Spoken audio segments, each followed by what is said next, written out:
ये तो सिर्फ शुरुआत है, आगे आगे देखिए कितने सारे कांग्रेसी नेता आते हैं वापसी हमला करने के लिए। कांग्रेस सांसद संदीप दीक्षित, उन्होंने मेनका गांधी के बयान को निराशाजनक बताया। उनसे बात की आज तक संवाददाता अहमद अजीम ने। सांसद मेनका गांधी ने एक कंपैरिजन किया है, नरेंद्र मोदी को शेर बताया है और राहुल गांधी को चिड़िया बताया है। क्या कहना है इस पर संदीप दीक्षित जो कि सांसद हैं कांग्रेस के? संदीप जी, ये जो उनका बयान है किस तरह से देखते हैं इसको? मेरे ख्याल से तो बड़ा निराशाजनक बात है। मतलब आप राजनीति में बात करते हैं, कुछ दो लोगों को आप कंपेयर करते हैं तो राजनीतिक बात करिए, विषयों की बात करिए, आप पॉलिसीज़ की बात करिए। कहीं ऐसा लगता है कि शायद अपनी पार्टी में अपनी साख जमाने के लिए या अपनी पोजीशन को बरकरार रखने के लिए इस तरीके के स्टेटमेंट दे रहे हैं, लेकिन राजनीतिक कल्चर में इस तरीके की बातें करना शोभा नहीं देता उनको।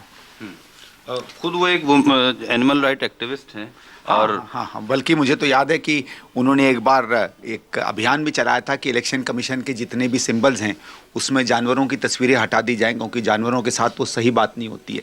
आज उन्हीं जानवरों को एक तरीके से आपस में जोड़ के वो कुछ दिखाना चाहती हैं। और मुझे तो ये अजीब बात लगती है कि जो जानवर हिंसा से जुड़ा हो, जो जानवर डिक्टेटरशिप से जुड़ा हो, जो जानवर पावर से जुड़ा हो, उस जानवर को वो एक प्रतीक मान रही हैं। और चिड़िया जैसा जानवर जो सेवा से जुड़ा हो, सद्भावना से जुड़ा हो, प्रेम प्यार से जुड़ा हो, व्यापक दृष्टि से जुड़ा हो, समान दृष्टि से जुड़ा हो, उसको नीचा दिखाने की कोशिश कर रहे हैं। तो खुद भी मेरे ख्याल से उनको जानवरों की समझ नहीं है और उनको ये भी समझ नहीं है कि नेतृत्व में किस तरीके के कैरेक्टर होने चाहिए, कम से कम एक डेमोक्रेसी में, जहाँ कहीं भी किसी भी रूप में एक चिड़िया का पक्षी जो है एक शायद शेर से बेहतर साबित होगा।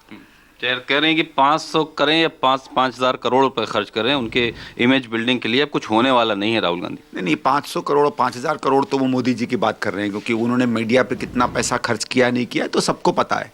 सब जानते हैं कि उनकी मीटिंगें जो हैं खरीद के टेलीकास्ट की जाती हैं, किस तरीके से सोशल मीडिया पर और जगहों पर वो इश्तहार दे रहे हैं। तो मेरे ख्याल से वो मोदी जी के बारे में शायद ज़्यादा बात कर रही थी। बात करते करते उनको याद आया होगा कि वो मोदी जी की समर्थक हैं, तो इसलिए राहुल जी का नाम उन्होंने ले लिया होगा। पर इन बातों को सीरियसली लेना नहीं चाहिए। क्या ऐसा लगता है कि मोदी जी के और करीब आने के लिए इस तरह के बयान? बिल्कुल है। वो आपस में बीजेपी में एक होड़ चल रही है, क्योंकि मोदी जी शायद पहले उनके नेशनल लीडरशिप में नहीं रहे होंगे, तो हर आदमी कोशिश कर रहा है। और क्योंकि एक राजनीति के किस स्तर तक आप गिर सकते हैं इसकी एक नई लाइनें बीजेपी ने बना दी हैं, तो हर लीडर कोशिश कर रहा है कि अगर एक आदमी एक स्तर तक गिरा है तो दूसरा उससे भी नीचे गिरकर अपनी साख, अपनी लॉयल्टी वहां प्रूव करे। वो भी गांधी परिवार से आते हैं। इस तरह के पर्सनल अटैक कोई भी नहीं करता था ये पहले। बिल्कुल नहीं करना चाहिए, बिल्कुल नहीं करना चाहिए। पहले होता नहीं था, अब ये हो रहा है। क्या एक मोदी जी के आने की वजह से है? सब ये तो है, वो तो दिखाना चाह रहे हैं। बल्कि देखिए, पारिवारिक संबंध है नहीं है वो अलग बात है, लेकिन किसी भी कभी भी एक स्तर से ज़्यादा आपको नहीं गिरना चाहिए। देखिए, हम सब राजनीति में हैं, हम सबका एक लक्ष्य है, हम सबका एक अभियान है, हम सब चाहते हैं देश के लिए कुछ काम करें। ठीक है, अलग अलग विचारधारा के कारण अलग अलग पार्टी में होते हैं, हम एक दूसरे के प्रतिद्वंदी हो सकते हैं, दुश्मन तो नहीं है ना। राहुल गांधी जी आपके प्राइम मिनिस्टर उम्मीदवार होंगे?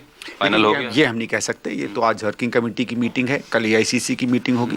चाहेंगे अगर मैं तो व्यक्तिगत रूप से चाहूँगा, बिल्कुल चाहूँगा। आज ही नहीं, हम लोग तो बहुत दिनों से कह रहे हैं। लेकिन देखिए, वो तो ये किसी व्यक्ति का निर्णय नहीं होता है, और हम लोग तो यंगस्टर्स हैं, हम लोग तो वही जो मेन लीडर्स हैं, सीनियर लीडर्स हैं, राजनीति हमसे बहुत बेहतर समझते हैं, उन लोगों पर निर्णय छोड़ देना चाहिए। चलिए, शुक्रिया हमसे बात करने के लिए।